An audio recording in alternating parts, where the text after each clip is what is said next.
The most common correction for this pose is squaring their torso for them. So taking the hands, wrapping the rib cage to face their torso towards their leg, wrapping around, and then releasing their neck for them so they're not holding in the back of the neck.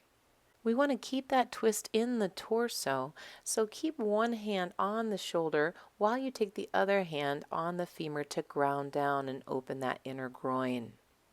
Now you'll see me use my forearm to keep that in place and free up my hand to wring out the spine a little bit more. And we'll check in with the student to see how that feels. Assisting the student with the strap and arrow is helpful because it is very challenging to do that by yourself. So sliding it over the arms, take the strap behind the head and bringing the upper arms towards each other as you tighten the strap. Check in with your student and then see if they can lift their head so that they can stay elongated before tilting to the side. Have the block ready for their head there and their arms go behind the block if possible. You might need more than one block to stack on their thigh.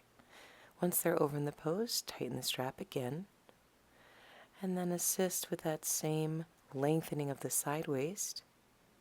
We want to keep rotating the chest open towards the sky, one hand grounding the femur, and one hand opening and twisting that rib cage.